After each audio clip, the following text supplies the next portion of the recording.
This is the CBS Evening News. Dan Rather reporting. Good evening. President Bush today called investigation of alleged spying by a former acting U.S. ambassador in Vienna a very serious matter. State Department correspondent Bill Plant reports on heightened government attention to this case of the highest-ranking American diplomat publicly suspected of spying since Alger Hiss in the 1940s. Felix Bloch, the U.S. career diplomat suspected of spying for the Soviet Union, is under tight surveillance in the New York City area.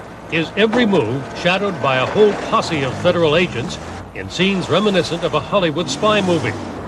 Sources tell CBS News the FBI suspects that Bloch was a longtime spy for Moscow, but that it does not yet know exactly how Bloch operated or exactly what he may have compromised, and therefore does not have enough evidence to arrest him.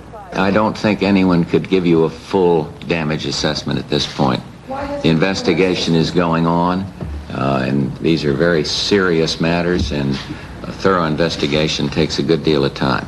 Austria's foreign minister, Alois Mock, who knew Bloch when they were both students, and then when Bloch was the #2 U.S. diplomat in Vienna, called the allegations incredible. But as the deputy chief of mission, Bloch had the highest level security clearances. Felix Bloch was the #2 person there. And in that capacity, even though it's administrative capacity, he could have gotten some classified documents. He would also have known details of the CIA's operation in Vienna. What's more, the U.S. and the Soviets hold strategic negotiations in the Austrian capital, something a former KGB officer says would be of great interest to the other side. For Soviets, of course, it's of great importance to, when they come and sit on the other side of that round table with Americans, to know what Americans are actually after. Officials are painfully aware of the potential damage to U.S. foreign policy. I've known about this matter for some time, and the minute I heard about it, I was aggrieved, because it is a very tragic thing, should these allegations be true. Sources say investigators aren't even close to making a case against Bloch, and that the cat-and-mouse game the FBI is playing with him could go on for months. Another suggests that charges may never be brought, but says if that happens, Bloch won't be back at work. Bill Plant, CBS News, the State Department. No charges have been filed, as Bill Plant underscored. But the Justice Department and the Federal Bureau of Investigation are leading the investigation into Bloch. Our law correspondent Rita Braber covers those agencies for CBS News. Rita, it's been reported that the FBI has actual videotapes of Bloch in spying action. If that's the case, why haven't they moved on him? Well, Dan, apparently at this point the Bureau just does not have the kind of evidence that's usually considered necessary to bring and win an espionage case. One source today told me that there is no record of even one specific document or a particular piece of information that Bloch may have passed to the Soviets. Is there any other solid information other than these alleged videotapes? Well, one source did tell me that there was other information, but that it was indirect. For example, observations of unusual behavior. The FBI, the Justice Department, and the U.S. Attorney's Office here in Washington are now evaluating whether there is enough to bring a case. Another source tonight said that there is substantial chance that there isn't. And the high-profile publicity now makes it totally unlikely that Bloch himself will ever confess. And I think we should say here that there's also a chance that this man might be innocent. Well, exactly. Why did the FBI tip its hand if it had and has only a suspect? Well, Dan, you may well remember a few years back a suspected spy did in fact slip away from the FBI, and sources are telling me that the Bureau was determined not to let that happen again. And at the very least, it's believed here that the Soviets at least have now lost an important spy. Rita Braber, thanks. Attorney General Richard Thornburg created more difficulty today for efforts to try in court one of the cases growing out of the Weapons for Iran What Happened to the Money deal. Joseph Fernandez is charged with lying about his involvement in the secret network run from the White House that pulled off the operation. He was CIA station chief in Costa Rica at the time. The Justice Department insists that security concerns, not protecting former President Reagan nor President Bush, are the reasons that it is hampering the prosecution's case. A federal appeals court granted a delay today to study Thornburg's request. The ruling party of Japan is in collective shock this evening over its first ever defeat at the polls. Weighted down by a sex scandal, the prime minister threw in the towel. Correspondent Bill Whitaker reports from Tokyo. For the second time in as many months, Japan is searching for a new prime minister. after his ruling party's humiliating defeat in Sunday's upper house elections. Beleaguered Prime Minister Sosuke Uno announced his resignation today, effective as soon as a replacement is found. I take full responsibility for the loss, he said. Today, the former geisha, whose televised claims of an affair with Uno started the Prime Minister's problems, was back on TV. This time, she said she felt sorry for Uno. The Liberal Democrats' loss was the Socialist Party's gain. It rode to victory, promising clean government and repeal of a hated sales tax. After 34 years of steady conservative rule, the LDP, the Liberal Democratic Party, seems to have lost touch with Japan, grown fat and arrogant and plagued by scandal. Anyone, it seems, was preferable to the ruling party. Even pro wrestler Antonio Inoki of the Sports and Peace Party won a seat, promising to demolish corruption and taxes. There's a real movement for change, said Socialist Chief Takako Doi. Energized socialists say they plan to form a coalition government and take control of the more powerful lower house of parliament, still in the hands of the Liberal Democrats. But many say don't count the ruling party out yet. What has happened in the past, that when the LDP did badly at one election, the next election, the voters flocked back to the LDP, partially because they don't like this uncertainty. While all this was going on, the Tokyo stock market moved higher today. An indication, some say, that despite the political turmoil, the real business of Japan continues unaffected. Bill Whitaker, CBS News, Tokyo. And still to come on the CBS Evening News, Bob McNamara on a flash flood in dry country and heroes who say it's all in a day's work. Also, Bob Fall on what 40 years of terror and brainwashing can do to a country.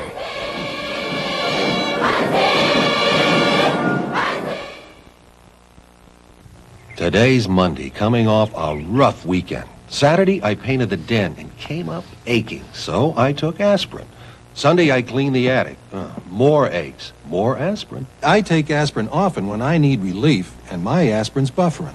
Like Bayer, Bufferin contains strong 100% aspirin. So I get that aspirin relief I want. And Bufferin has buffers to help protect against stomach upset plain aspirin can cause. Bufferin, if you take aspirin more than once a week. Only Red Lobster could create an event this big. Lobster Fest 89. Lobster choices like nowhere else, starting at just $7.95. Get ready to savor sweet rock lobster or luscious Maine lobster. New platters like lobster and crab. Great lobster dishes starting at just $7.95. Kids dinner $1.95. Don't miss Lobster Fest now at Red Lobster. Friday through Sunday, it's our weekend special. Steak and shrimp just $10.95. This is one of 570 million refund locations for American Express traveler's checks. Now you can get a refund virtually anywhere there's a phone. Only from American Express traveler's checks. So if your bank doesn't carry them, go to one that does. Butter starts like this, but can end up like this. So now there's all-natural Butter Buds. It has the same flavor as this without all the fat and cholesterol. Delicious. New Butter Buds, a better butter. In Sioux City, Iowa, the death toll from last week's crash of that United Airlines DC-10 climbed to 111 today. The latest victim, a 27-year-old Pennsylvania man who died of injuries. The crash investigation is focusing ever more sharply on the wreckage of the plane's tail section and missing pieces. Correspondent Mark Phillips is covering the story. The key to the cause of this crash lies in the twisted hunk of metal that was once the tail section of the United DC-10, and particularly in the missing parts which blew out of this section when the tail engine exploded at 37,000 feet. National Guard aircraft are searching an area about 60 miles from Sioux City, using infrared cameras to try to spot hot spots that could be metal among the cooler green cornfields. Basically, they're looking for part of the engine that they would have weighed roughly around 300 pounds if it's intact. Sources within the investigation have told CBS News they think the missing engine fan assembly may in fact have blown out in one large section, a kind of 6-foot wide flying frisbee that could have traveled a great distance. In the meantime, they've moved the tail section to try to piece it together to see what's missing, and to see if, as some aviation experts have suggested, the design of the DC-10's hydraulic system used to control the plane might have contributed to the crash. The engineering staff at Douglas was under tremendous pressure to be as innovative as possible, and you can consider that to be that they had to get things done as quickly and cheaply as possible. At the time the McDonnell Douglas DC-10 was being designed, it was in a make-or-break race with Lockheed's L-1011, both planes competing for the same market. The planes were very similar in concept, but with some differences. Both planes satisfied FAA safety requirements, but the DC-10 had 3 hydraulic systems for backup. The L-1011 had 4. You can't design for every possible contingency of conditions, and so what you do is you try to design for those conditions which can happen most predominantly. Our business is safety and safe transportation, and if there's a problem in it, we will fix it. But there's nothing to date to indicate the need to do that. The DC-10 did manage to fly on after its engine explosion, and many of its passengers did survive, a tribute to the aircrew's skill and the aircraft's strength. But the DC-10 does have a high accident rate compared to similar aircraft, and many of its crashes have been traced to hydraulic failure. Mark Phillips, CBS News, Sioux City. In Albuquerque, New Mexico, a story of great danger and daring and heroism. A story told eloquently in the pictures you were about to see, reported by Bob McNamara. It was life or death drama in a flash-flooded drainage canal. It was 14-year-old David Alvarado desperately clinging to a lifeline after he and his 17-year-old brother Peter were swept away while skateboarding. And it was police officer John Bodie whose rescue efforts became a struggle for his own life. I just started screaming to keep conscious, just for myself, and I just told myself I was going to live, and that's what I was trying to do. Though Bodie would be pulled to safety, so close yet so far from help himself, David Alvarado, frantic to stay afloat, would be hit by a chair and swept away again. It would be 5 miles downstream before he was pulled from the torrent, numb and in shock. In all, at least 10 people were injured attempting to save the 2 teenagers, among them police and firemen. And there was 23-year-old Clayton Mitasui, the first to try a rescue, but later had to be saved himself. I'm glad I know how to swim. It's the last time I played hero. Today, searchers found the body of 17-year-old Peter Alvarado almost 12 miles from where he was last seen slipping through the grasp of policeman Bodie. I reached in for the kid. I reached in, and I lost my footing, and I fell, just trying to grab the kid. No one wanted to be regarded as heroic here yesterday. I just did my job, that's all. I just did my job, that's all. That's what we're paid to do, right? That's what we're paid to do. Bob McNamara, CBS News, Albuquerque. A state of emergency has been declared in Canada's dry western province of Manitoba, where hundreds of forest fires are raging. These fires have destroyed 2 million acres of prairie evergreens. One official said virtually all of northern Manitoba is ablaze. Almost 20,000 people have been evacuated to safer locations in the south. Time Incorporated won a major legal victory today, and its victory clears the way for Time and Warner Communications to merge to become the world's largest media company. The victory came when the Delaware Supreme Court upheld a lower court ruling denying Paramount Communications a preliminary injunction against Time's bid to buy Warner for $14 billion. After today's ruling, Paramount said it would drop its hostile bid to buy Time.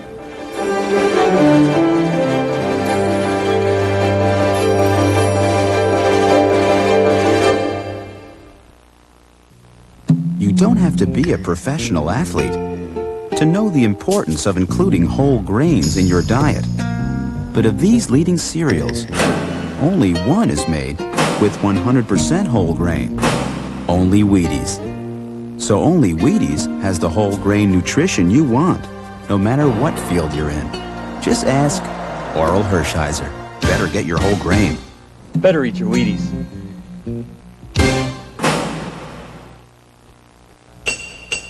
They weren't expecting a 70-year-old coach, that's for sure. But I held my own. All right, come on. They never even saw how scared I was.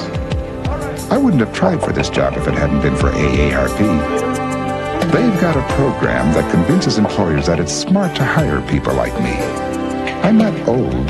People are people. Some of us have just had a little more practice. That's all. AARP, making a difference.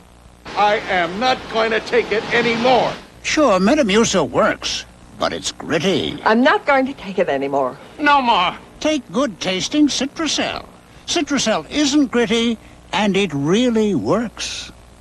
With low back pain, every step shoots pain. Up here. Know what helps? Clinically proven Back Guard, a shoe insert. Watch how it absorbs foot shock to relieve low back pain. Amazing. Something down here can help up here. Back Guard from Dr. Scholl's. Mikhail Gorbachev today called the Soviet shaking strike by thousands of coal miners the stiffest challenge yet to perestroika, economic restructuring. But the Soviet president has been able to turn this strike to his advantage, at least temporarily, and may emerge stronger than ever. Moscow correspondent Barry Peterson reports. Arriving by the morning train, the delegation of Ukraine miners was here to make a deal with the Kremlin, meeting with Soviet Prime Minister Ryzhkov, who said their demands would be met but could make no guarantee. After a heated debate, the miners in Donetsk said, no guarantee, no one returns to the pits. The strike goes on. The strike has prompted a massive search for the real culprit. Who's to blame for the years of neglect? And now workers' dissatisfaction spilling into the streets. The fingers are pointing at a surprising villain, the Communist Party.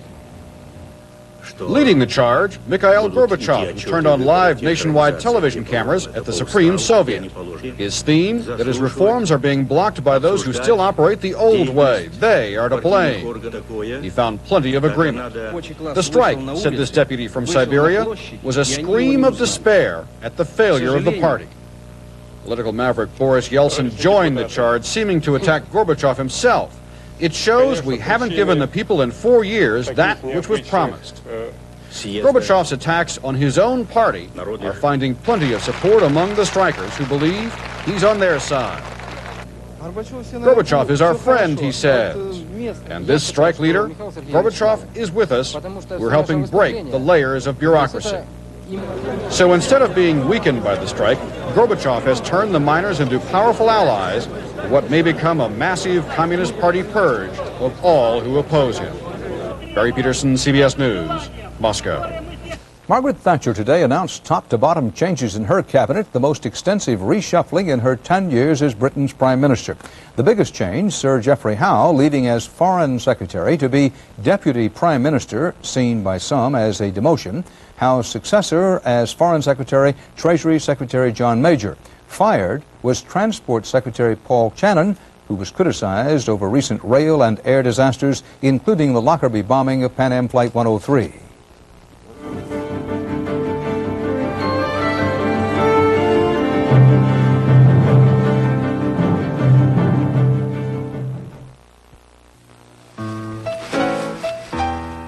Norman, what's that? Nothing, honey. I asked a simple question. Norman, are you eating something? It's nothing, honey. He lies like a dog. Kellogg's Nut and Honey Crunch. Crisp golden flakes glazed with sweet honey and real roasted peanuts. Irene, what's that you're playing? Nut and honey. Two can play this little game. Kellogg's Nut and Honey Crunch. What's fair is fair. And frankly, Price Pfister is the fairest faucet of them all. Starting with the fabulous finishes they offer outside, right down to the feat of engineering that's inside. The quality is formidable, thanks to a heart of solid brass. And another fine feature is how affordable it is. So find yourself a Price Pfister, the fabulous faucet with a funny name. The truth is, heart specialists concerned about aspirin irritation recommend Ecotrin over Bayer to help prevent second heart attack. Consult your doctor about the only brand of aspirin that's safety coated to protect your stomach. That's Ecotrin, and that's the truth. The low-priced Subaru Justy with four-wheel drive. Think of it as a Range Rover that's more in your range. A compromise was reached tonight in the shrimp war along the nation's Gulf Coast. The compromise includes a 45-day suspension of a new rule. That rule requires shrimpers to carry a special environmental device. As Scott Pelley reports, the shrimpers were still as hot as cocktail sauce earlier today. On Galveston Bay this afternoon, a security fence was needed to keep angry fishermen from the Coast Guard. This was the fourth day of a Gulf Coast protest that has blocked international commerce and reached the highest levels of government, all over an endangered sea turtle. 5 out of 5 test turtles escaped from the device. The government is struggling to protect the Ridley turtle, which gets caught in shrimp nets and sometimes drowns. Fishermen are now required to have an opening in their nets called a turtle exclusion device. Put a hole in your pocket and see if your money will fall down your leg. It will. Fishermen claim they are losing as much as 35% of each catch through the opening. They can't afford it because shrimp prices are already depressed because of imports. Over the weekend, a flotilla of shrimp boats blocked major ports in Texas and Louisiana. The devices, called TEDs, were burned in bonfires. Now, they can come and do what they got to do. I'm here. They want to arrest me? Good. But I can't make a living for my family with a TED, so I might as well be in jail and let them feed my family on welfare. The protest turned violent over the weekend when a crew boat attempted to run the Texas blockade. According to the Coast Guard, someone on a fishing vessel with an automatic rifle opened fire, but no one was injured. Today, the blockades moved the government to negotiate. In Washington this evening, Commerce Secretary Robert Mosbacher announced a compromise. Now, nets without TEDs can be used for 90 minutes at a time. The Coast Guard will enforce the time limit, and the National Academy of Sciences will determine whether turtles are still being harmed. Now, the government is waiting to see whether the fishermen will accept this compromise between an endangered turtle and a struggling industry. Scott Pelley, CBS News, Galveston.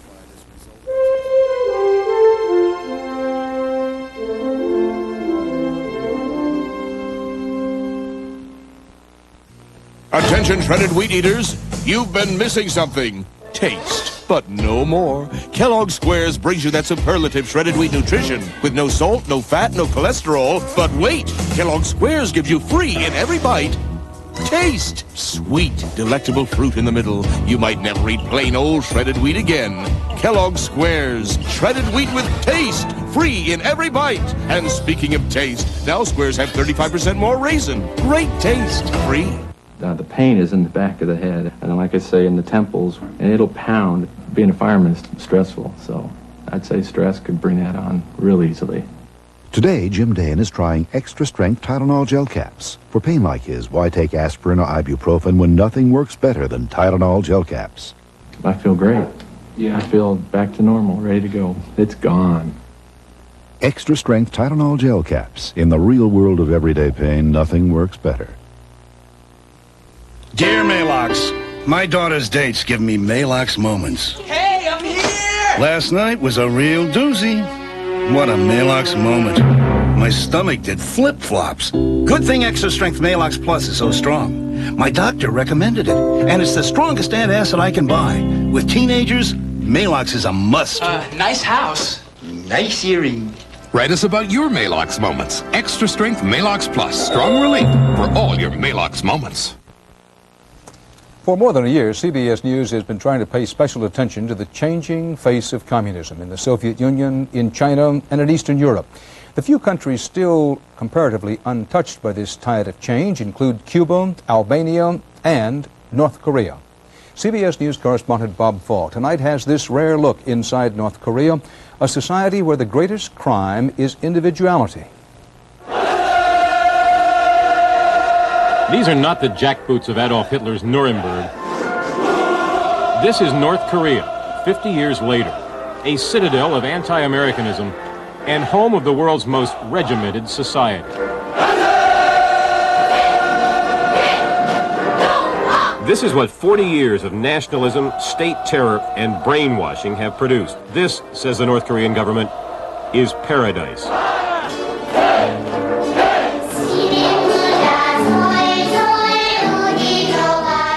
It is a society where children sing sweetly in perfect unison, with every move exactly the same, whether in the schoolroom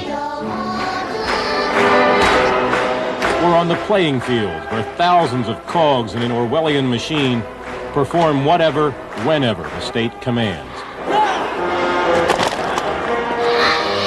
A society where everything is controlled and spontaneity is no longer possible.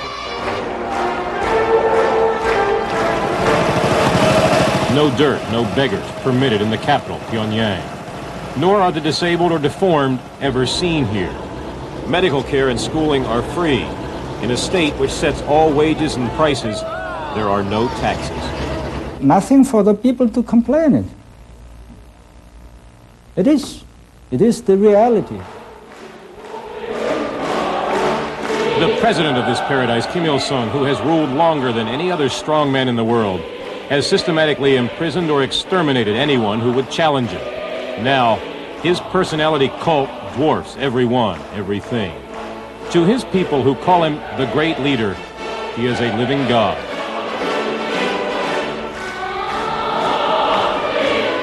Does the great leader ever make mistakes? Ever mistakes? No. Will you do everything the great leader says? Yes. Everything? Yes.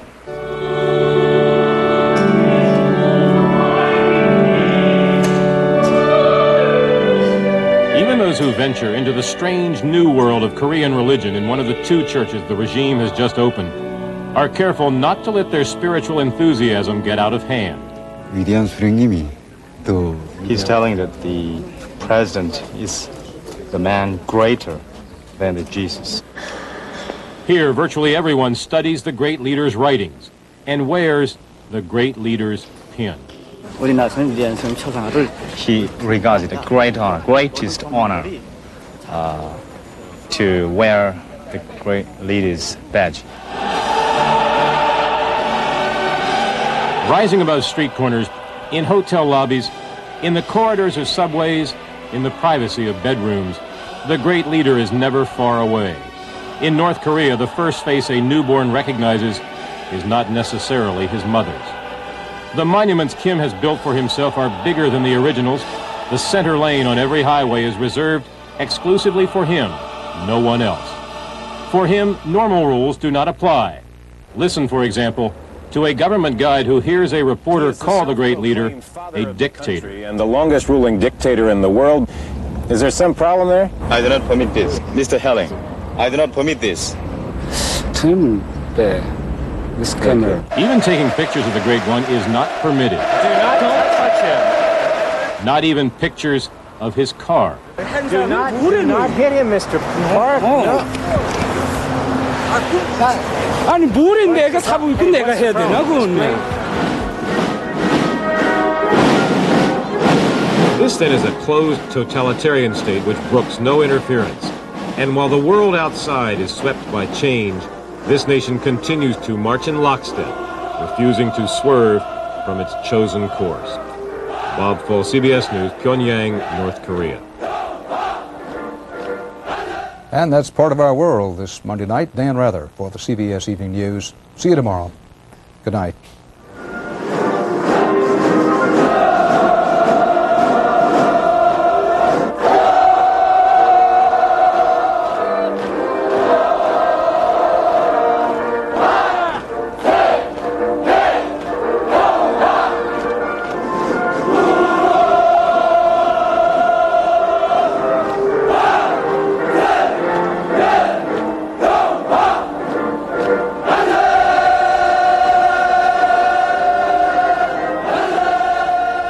I'm Harry Smith. Tomorrow, Inside North Korea. Also, Billy Crystal, Lucy Arnaz, and Dr. Bob Arnott with tips for shaping up on CBS This Morning.